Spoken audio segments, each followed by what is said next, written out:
ಅವ್ರನ್ನ ತಿಂಗಳುಗಟ್ಟಲೆ ಹೋರಾಟ ಮಾಡ್ತಾರೆ. ಪ್ರತಿದಿನ ಆರಂಭದಲ್ಲಿ ಎಷ್ಟು ಸಂಖ್ಯೆ ಇದೆ, ಕೊನೆಯವರೆಗೂ ಅದೇ ಸಂಖ್ಯೆ ಇರ್ತದೆ. ಆರಂಭದಲ್ಲಿ 1000, ಕಡೆಗೆ ಹೋತ ಕುಕಂಪು ಜನ ಇಲ್ಲ ಅಂತೇಳಿ ಆಗುವಾಗ ಅವ್ರ ಯೋಜನೆಯೂ ಸರಿ ಇಲ್ಲ, ಉದ್ದೇಶವೂ ಸರಿ ಇಲ್ಲ ಅಂತ ಅರ್ಥ. ಸೊ ನಾವು ಗೌರವ ಕೊಡ್ತೇವೆ, ನೀವು ಗೌರವ ಇಟ್ಟುಕೊಂಡಿದ್ದೀರಾ ನಿಮ್ಮ ಹೋರಾಟಕ್ಕೆ. ನಾವೊಂದು ಹೋರಾಟ ಮಾಡ್ತಾ ಇರ್ತೀವಿ, ಹಂದಿ ಬೆರೆಸೋದು ಅಂತೇಳಿ ಹೇಳಿ, ಒಂದು 8 ದಿವಸ ಬಿಟ್ಟು ಕಾಂಬತ್ತಿಗೆ ಎಮ್ಮಿ ಬೆರೆಸೋದು ಅಂತ ಹೇಳ್ತೀರಿ. ಅಂದರೆ ಇದು ಬಿಟ್ಟರೆ ನೀವು ಈ ವಿಷಯ ಹೋಯ್ತಾ, ಬಳಕ ಹೋಯ್ತಾ. ಅಲ್ಲಿ ಎಷ್ಟು ಸೈಲೆಂಟ್ ಮಾರ್ರೆ ಕುಂದಾಪುರ ರಾಜಕೀಯ, ಇದೆಷ್ಟು ವೈಲೆಂಟ್ ಮಾರ್ರೆ ಅಂತೇಳಿ ಒಂದು ಹೇಳುವಂಥದ್ದು ಇದ್ದೇ ಇದೆ. ಅದನ್ನು ನಾನು ಇನ್ನೊಂದು ರೀತಿಯಲ್ಲಿ ಹೇಳ್ತಾರೆ, ಕುಂದಾಪುರದಲ್ಲಿ ಸೈಲೆಂಟ್ ಜೊತೆಗೆ ಪ್ರಬುದ್ಧ ರಾಜಕೀಯ. ನಿಮ್ಗೆ ಅನುದಾನ ಇಲ್ಲಿ ಬಂದಷ್ಟೇ ಅಲ್ಲೂ ಬಂದಿರ್ತದೆ. ನಾವೇನು 3,500 ಕೋಟಿ ಅಂತ ಹೇಳ್ತಾರೆ, ಒಂದು 3,500 ಕೋಟಿ ಬಂದಿದೆ, ಸೈಲೆಂಟಾಗಿ ಒಂದು ಕಡೆಗಳಲ್ಲಿ ಆಗ್ತಾ ಇರ್ತದೆ. ಆದರೆ ನಿಮ್ಗೆ ಈ ವ್ಯತ್ಯಾಸಗಳು ಬೇರೆ ಬೇರೆ ರೀತಿ ಇದೆ. ಅಲ್ಲಿ ಕಳೆದ 30 ವರ್ಷದಿಂದ ಹಾಲಾಡಿಯವರು ಮತ್ತು ಕೊಡಿಗೆಯವರ ನೇತೃತ್ವದ ಒಂದು ಮೆಚೂರ್ಡ್ ಪೊಲಿಟಿಕ್ಸ್ ನಡ್ಕೊಂಡು ಬರ್ತಾ ಇರ್ತಾರೆ. ಮಾಡುವುದೆಲ್ಲವನ್ನು ಮಾಡಿರ್ತಾರೆ, ಆದರೆ ಸ್ವಲ್ಪ ಸೈಲೆಂಟಾಗಿ ಒಂದು ಮೆಚೂರ್ಡ್ ಆಗಿ ಹೋಗ್ತಾ ಇರ್ತಾರೆ. ಅದೊಂದು ನಿರಂತರ ನೇತೃತ್ವದಲ್ಲಿ ಜನರ ಸ್ವಭಾವಗಳು ಹಾಗೆ ಬದಲಾಗ್ತಾ ಬರ್ತದೆ. ಅಂದರೆ ಕಾರ್ಯಕರ್ತರು, ಜನರು ಅವ್ರಿಗೆ ಸೆಟ್ಟಾಗಿ ಅದೊಂದು ಸ್ಟೆಪ್ ಬರ್ತಾ ಇರ್ತಾರೆ.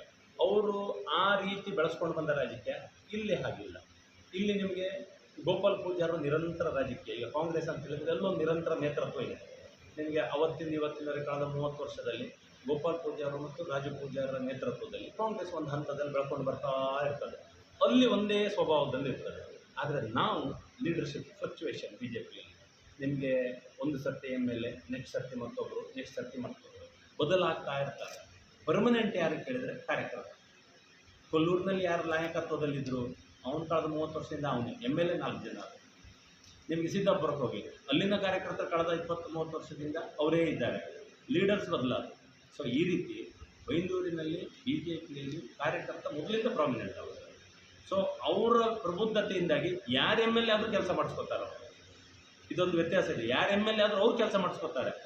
ಕೊಲ್ಲೂರಿನ ಈ 10 ವರ್ಷದ 15 ವರ್ಷದ ಅಭಿವೃದ್ಧಿಯಲ್ಲಿ ಕೇಳಿ, ಅವರು ಲಕ್ಷ್ಮೀನಾರಾಯಣ ಇದ್ದಾಗಲೂ ಕೆಲಸ ಮಾಡಿಸ್ಕೊಂಡಿದ್ದಾರೆ, ಜರಮ್ ಶೆಟ್ಟಿ ಇದ್ದಾಗಲೂ ಕೆಲಸ ಮಾಡಿಸ್ಕೊಂಡಿದ್ದಾರೆ, ಕುಮಾರ್ ಶೆಟ್ಟಿ ಇದ್ದಾಗಲೂ ಕೆಲಸ ಮಾಡಿ ಅವ ಬೆಳೀತಾ ಬರ್ತಾ ಇದ್ದಾನೆ, ಗ್ರಾಮ ಅಭಿವೃದ್ಧಿ ಮಾಡ್ಕೊಂಡಿದೆ. ಇದು ಬೈಂದೂರಿನ ಬ್ಯೂಟಿ, ಬೈಂದೂರಿನ ಕಾರ್ಯಕರ್ತರ ಸಾಮರ್ಥ್ಯ ಮಾಡಿಸ್ಕೊಂಡೆ. ಗುರುರಾಜ್ ಗಂಟೆಯೊಳ ಇದ್ದಾಗಲೂ ಗೊತ್ತಿದ್ದವ್ರು ಕಾರ್ಯಕರ್ತರ ಹೈ ಮೆಚ್ಯೂರ್ಡ್, ಗೌರ್ಮೆಂಟ್ ಇಲ್ಲ, ಅನುದಾನ ಇಲ್ಲ, ಇವ್ರು ಎಂತ ತಪ್ತಾರೆ, ಇವ್ರು ಕೂಡ ಎಂತ ಅದನ್ನು ಮಾಡಿಸ್ಕೊಂತಾರೆ ಅವ್ರು. ಹಂಗಾರೆ ಇದೊಂದು ಮಾಡಿಕೊಡಿ, ಅದೊಂದು ಮಾಡಿಕೊಡಿ, ಮತ್ತೆಂತ ಮಾಡೋಕ್ಕಾಗಲಿಲ್ಲ. ಇಷ್ಟು ಮೆಚ್ಯೂರ್ಡು ನಮ್ಮ ಕಾರ್ಯಕರ್ತರಿದ್ದಾರೆ. ಬಟ್ ಇಲ್ಲಿನ ಆ ರೀತಿಯ ಒಂದು ವೈಲೆಂಟ್ ಸ್ವಭಾವದ ಒಂದಷ್ಟು ರಾಜಕೀಯ ಮತ್ತೊಂದು ವ್ಯತ್ಯಾಸಗಳು ನಡ್ಕೊಂಡಿರುವುದು ಸತ್ಯ. ನಮಗೂ ಆಸೆ ಇದೆ, ಕಾರ್ಯಕರ್ತರ ಕೆಪಾಸಿಟಿ ಹಾಗೆ ಉಳ್ಕೋಬೇಕು, ಬಟ್ ಲೀಡರ್ಶಿಪ್ ಆ ರೀತಿ ಬರಬೇಕು. ಕುಂದಾಪುರದ ಹಾಗೆ ಸೈಲೆಂಟ್ ಮತ್ತು ಮೆಚ್ಯೂರ್ಡ್ ಅನ್ನುವಂಥದ್ದು ಬರಬೇಕಂತ ಒಂದೇ ದಿವಸದಲ್ಲಿ ಬರುವುದಿಲ್ಲ. ಆದರೆ ಬದಲಾವಣೆ ನಿಮಗೆ ಅಂದಾಜಾಗಿರ್ಬೋದು. ನಿಮ್ಗೆ ಯಾವಾಗಲೂ ಬೈಂದೂರು ಅಂತ ಹೇಳಿದರೆ ಗುಂಪುಗಾರಿಕೆ ಬಿ ಜೆ ಪಿಯಲ್ಲಿ, ಬೈಂದೂರಿನಲ್ಲಿ ಲೀಡರ್ಶಿಪ್ ಕ್ರೈಸಿಸ್ ಅನ್ನೋದೆಲ್ಲ ಇದೆ. ನಿಮ್ಗೆ ಎಲ್ಲಿಯೋ ಒಂದು ಕಡೆ ಪ್ರಾಮಾಣಿಕವಾಗಿ ನೀವು ಆಲೋಚನೆ ಮಾಡಿ ಕಾಣಿ, ಏನೇನು ನಿರ್ಧಾರಗಳನ್ನು ಟೈಮಿಗೆ ತೊಗೋಬೇಕು ಎಲ್ಲ ತೊಗೊಂಡ ನಂತರ ಇವತ್ತಿನ ಬಿ ಜೆ ಪಿ ಲೆಕ್ಕ ಹಾಕಿ ನೋಡಿ, ಒಂದು ಹಂತದಲ್ಲಿ ಟ್ರ್ಯಾಕಲ್ಲಿ ಹೋಗ್ತಾ ಇದೆ. ಆಯಿತು, ನಿಮಗೆ 95%, 98% ಒಂದು ನೇತೃತ್ವಕ್ಕೆ ಒಪ್ಪಿಕೊಂಡು, ಮತ್ತು ನಮ್ಮ ನಿರ್ಧಾರಗಳು ಏನು ಕೇಳಿದರೆ ಈಗಲೂ ಹೇಳ್ತೇವೆ, MLA ಬದಲಾಗ್ತಾರೆ, ಆದರೆ ಪಾರ್ಟಿ ಮಾತ್ರ ಅಷ್ಟೇ ಬಲಿಷ್ಠವಾಗಿ ಇರ್ತದೆ. ಕಾರ್ಯಕರ್ತರ ಆಧಾರಿತ ಪಾರ್ಟಿ ಬದಲಾಗುವುದಿಲ್ಲ, ಅದು ಸಾಲಿಡ್ ಇರ್ತದೆ.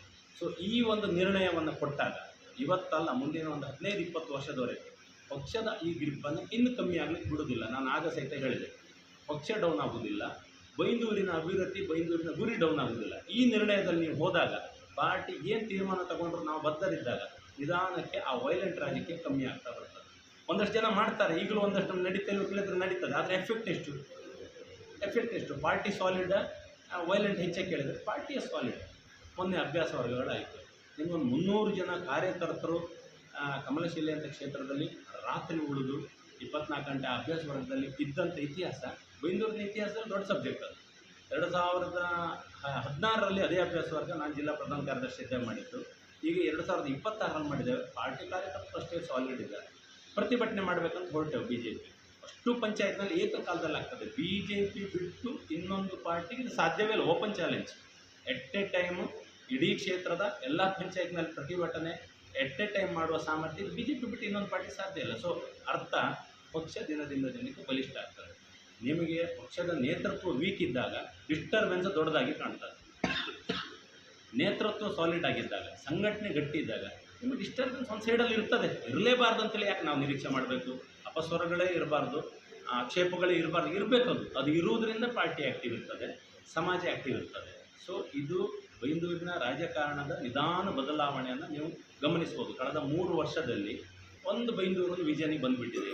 ಯಾವುದು ರಾಜಕೀಯ ವ್ಯವಸ್ಥೆಯಲ್ಲಿ ಇಲ್ಲಿ ಹೀಗೆ ಅಂತೇಳಿ ಹೇಳಿ, ಹಿರಿಯರಿಗೆ ಗೌರವ, ಹಿರಿಯರಿಗೆ ಆದ್ಯತೆ, ಸಂಘಟನೆ ಪ್ರಧಾನ, MLA ಸೆಕೆಂಡ್ರಿ, ಉಳಿದದ್ದೇ ಫಸ್ಟು.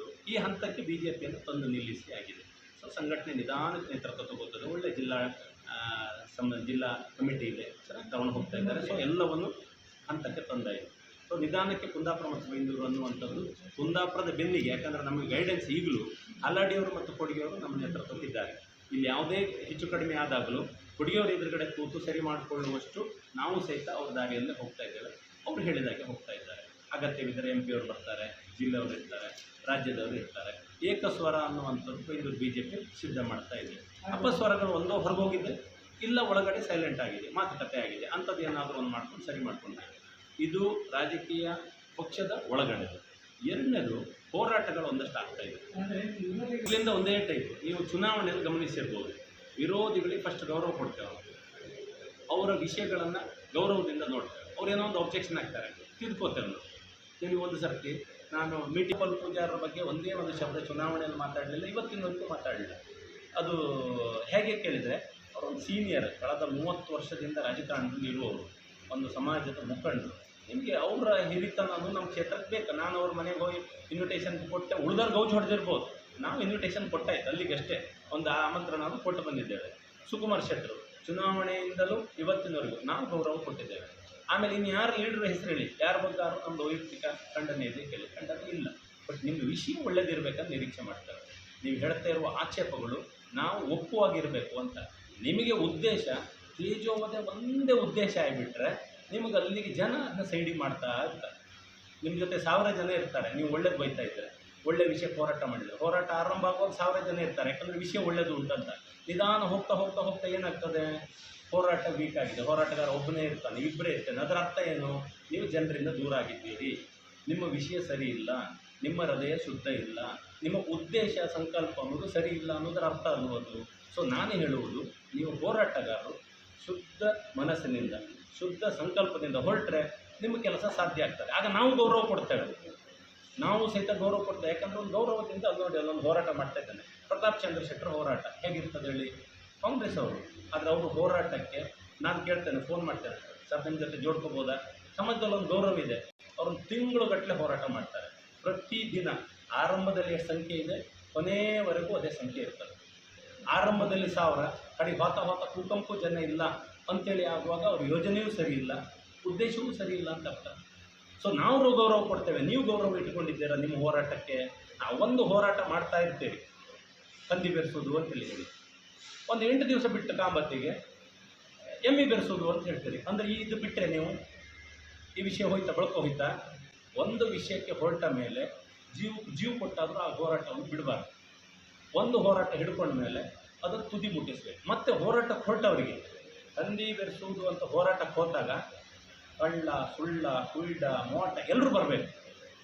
ಯಾಕೆ ಕೇಳಿದರೆ ಉದ್ದೇಶ ಏನು ಹೇಳಿ, ಕಂದಿ ಬೆರೆಸುವುದು. ಅಷ್ಟೊತ್ತಿಗೆ ಹಂದಿ ಬೆರೆಸೋತ್ತಿಗೆ ಕೇಸರಿ ಶಾಲೆ ಹಾಕಬೇಕಿಲ್ಲ, ಹಂದಿ ಬೆರೆಸೋತ್ತಿಗೆ ಬಾವುಟ ತಪ್ಪಿಲ್ಲ ಅಂತ ಹೇಳಿದ್ರೆ ನಿಮ್ಮ ಉದ್ದೇಶ ಏನು ಹೇಳಿ, ಹಂದಿ ಬೆರೆಸೋದಲ್ಲ. ನಿಮ್ಮ ಉದ್ದೇಶ ನಿಮ್ಮದು ಮಾತ್ರ, ನೀವು ಹೈಲೈಟ್ ಆಗಬೇಕು, ನೀವು ಫೋಕಸ್ ಆಗಬೇಕು ಅನ್ನೋದಿದೆ. ಸಮಾಜ ಇದನ್ನು ಒಪ್ಪುವುದಿಲ್ಲ. ಸೊ ನಾನು ಹೇಳ್ತಾ ಇರುವುದು, ಹೋರಾಟಕ್ಕೆ ಶುದ್ಧ ಸಂಕಲ್ಪ ಇದ್ದರೆ ಅದು ಸಿದ್ಧಿ ಆಗ್ತದೆ. ಯಾವುದೇ ಹೋರಾಟ ಇದ್ದರೆ ಶುದ್ಧ ಸಂಕಲ್ಪ ಇದ್ದರೆ ಅದು ಸಿದ್ಧಿ ಆಗ್ತದೆ. ಹಾಗಾಗಿ ಯಾವುದೇ ಹೋರಾಟಗಾರರು ಎಲ್ಲಿಯಾದರೂ ಹೋರಾಡುವಾಗ ನಾವು ಅವ್ರ ಬಗ್ಗೆ ನೆಗೆಟಿವ್ ಮಾತಾಡಲಿಲ್ಲ, ಆದರೆ ಅವರಿಗೆ ಕೇಳಿದ್ದೇವೆ, ನಿಮ್ಮದು ಹೋರಾಟದ ಉದ್ದೇಶ ಶುದ್ಧ ಇದೆಯಾ? ಅದು ನಿಮ್ಗೆ ಇಲ್ಲಿ ಕ್ಷೇತ್ರದಲ್ಲಿ 4-5 ಹೋರಾಟ ಇದೆ, ಪ್ರತಿಯೊಬ್ಬರು ಹೋರಾಟ ನೋಡಿದ್ದೇನೆ. ಅವರಿಗೆ ಅವರ ಉದ್ದೇಶಕ್ಕಿಂತ MLA ತೇಜೋವಧೆಯ ಉದ್ದೇಶ ಆಗಿರ್ತದೆ. ಅಲ್ಲಿಗೆ ಜನರಿಗೆ ಅದು ಖುಷಿ ಇರೋದಿಲ್ಲ. ನಾನು ಎಲ್ಲಿಯಾದರೂ ನಾಳೆ ಒಂದು ಹೋರಾಟ ಹಿಡ್ಕೊಂಡೆ ಅಂದರೆ, ಈಗ ಸಿದ್ದಾಪುರ ಏತ ನೀರಾವರಿ ಹಿಡ್ಕೊಂಡಿದ್ದೇವೆ, ಅಲ್ಲಿಯವರು ಏನು ಹೇಳ್ತಾ ಇದ್ದಾರೆ ಅದ್ರ ಪರ ನಾವು ನಿಂತಿದ್ದೇವೆ. ಅದ್ರ ಪರ ಪ್ರತಾಪ್ ಚಂದ್ರ ಶೆಟ್ಟರ್ ಬಂದರು, ನಾವು ಅದಕ್ಕೆ ಒಪ್ಪಿದೆವು. ಯಾಕೆ ಕೇಳಿದರೆ ನಮ್ಮ ಉದ್ದೇಶ ಸಿದ್ದಾಪುರ ಏತ ನೀರಾವರಿ ಎಕ್ಸಿಕ್ಯೂಷನ್.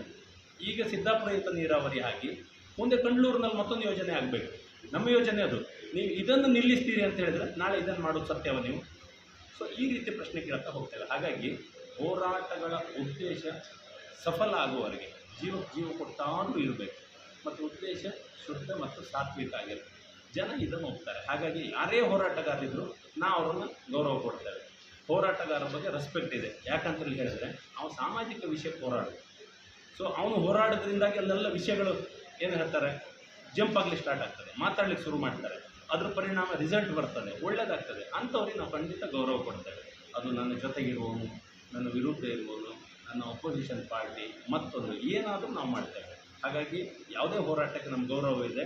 ಕೆಲವೊಂದು ಹೋರಾಟಗಳು ಆ ಗುರಿ ಇಟ್ಟುಕೊಳ್ಳದೆ ಇದ್ದಾಗ ಡೈವರ್ಟ್ ಆದಾಗ ನೋವಾಗ್ತದೆ.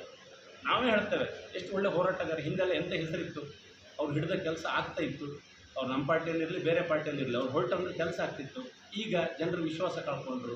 ಹಾಗೆ ಈಗ ಆಗ್ತಾ ಇಲ್ಲ ಅವ್ರ ಹತ್ರ. ಯಾಕೆ ಕೇಳಿದ್ರೆ ಅವ್ರ ಉದ್ದೇಶವೇ ಸರಿ ಇಲ್ಲ. ಜನ ನೋಡ್ತಾ ಇದ್ದಾರೆ, ಒಂದು ಸತಿ ಅದು ಹೇಳ್ತಾರೆ, ಒಂದು ಸತಿ ಇದೇ ಹೇಳ್ತಾರೆ, ಒಂದು ಸತಿ ಅವ್ನು ಗನ ನಂತರ, ಒಂದು ಸತಿ ಇವ್ನು ಕೆಟ್ಟ ನಂತರ, ಒಂದು ಸತಿ ಅವ್ನು ಕಳ್ಳ ಅಂತಾರೆ, ಒಂದು ಸತಿ ಇವ್ನು ಕಳ್ಳ ಅಂತಾರೆ. ಅಷ್ಟೊತ್ತಿಗೆ ಜನರಿಗೆ ನೋಡುವವ್ರ ಬಗ್ಗೆ ಅಭಿಪ್ರಾಯ ಬದಲಾಗ್ತದೆ. ಹಾಗಾಗಿ ಹೋರಾಟಗಳು ಒಳ್ಳೆ ದಿಕ್ಕಿನಲ್ಲಿ ಹೋದಾಗ ನಾನೇ ಹೇಳ್ತೇನೆ, ಒಂದಷ್ಟು ಆಪಾದನೆಗಳು ನನ್ನ ಮೇಲೆ ಬಂತು. ಇವತ್ತೊಂದು ವಿಷಯ ಹೇಳ್ತಾರೆ, ಯಾರ್ಯಾರು ನನ್ನ ಬಗ್ಗೆ ಆಪಾದನೆ ಹಾಕಿದ್ದಾರೆ ಅವರು ಕೋರ್ಟಿಗೆ ಹೋಗಲಿ, ಲೋಕಾಯುಕ್ತಕ್ಕೆ ಹೋಗಲಿ, ಆ ಖರ್ಚಿನ ಅರ್ಧ ಭಾಗ ನಾನು ಕೊಡ್ತೇನೆ. ಯಾವುದು ನನ್ನ ವಿರುದ್ಧವೇ ಅಕಸ್ಮಾತ್ ಬಂದ ಆಪಾದನೆಗೆ ಅವ್ರು ಕೋರ್ಟಿಗೆ ಹೋಗ್ಬೇಕು, ಅವರು ಲೋಕಾಯುಕ್ತಕ್ಕೆ ಹೋಗ್ಬೇಕು, ಇನ್ನು ಯಾವುದ್ಯಾವುದಿದೆ ತನಿಖಾ ಸಂಸ್ಥೆಗಳು ಹೋಗ್ಬೇಕು. ಅದರ ಅರ್ಧ ಖರ್ಚು ನಾನು ಕೊಡ್ತೇನೆ. ನೀವು ಅದನ್ನು ಕ್ಲಿಯರ್ ಮಾಡ್ಕೋಬೇಕು.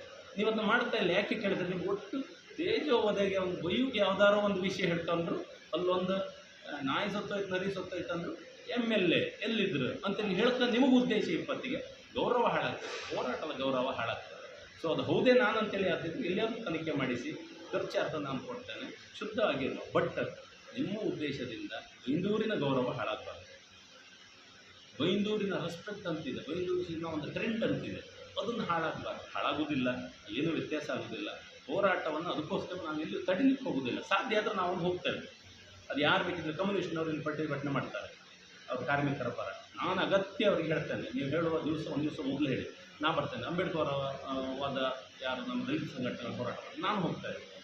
ಅವರ ಹೋರಾಟಕ್ಕೆ ನನ್ನ ಬೆಂಬಲ ಇದೆ. ಯಾಕೆ ಕೇಳಿದ್ರೆ ನೊಂದವರ ಸ್ವರ ಅವರು ಬೈತ್ರವ್ರು ಒಂದು ಸತಿ MLA ಹಾಗೆ ಹೀಗೆ ಅಂತಾರೆ, ಆದರೂ ಅವ್ರಿಗೂ ಗೌರವ ಉಂಟು. ಯಾಕೆ ಕೇಳಿದ್ರೆ ಎಣಿಸಿ ನೋಡಿ, ಒಬ್ಬ ದಲಿತ ಪಾಪ ಅನ್ಯಾಯ ಆಯ್ತಂದ್ರೆ ಯಾರು ಮಾತಾಡೋರು, ಯಾರು ಅವ್ರು ಮಾತಾಡಿದ್ರೆ ಇನ್ಯಾರು ಮಾತಾಡೋರು, ಮತ್ತು ಅವ್ರನ್ನ ಯಾಕೆ ತಡಿಬೇಕು? ಸೊ ಹಾಗಾಗಿ ಯಾವುದೇ ಹೋರಾಟಗಳಿಗೆ ನಮ್ಮ ಬೆಂಬಲ ಇರ್ತದೆ. ಅವ್ರು ಹೋರಾಟ ಮಾಡಿ, ಹೋರಾಟಗಳ ದಿಕ್ಕು ಬದಲಾದಾಗ ನೋವಾಗ್ತದೆ, ಕ್ಷೇತ್ರಕ್ಕೆ ಅನ್ಯಾಯ ಆಗ್ತದೆ. ಇನ್ನೊಂದು ವಿಷಯ JJM ಇದೆ.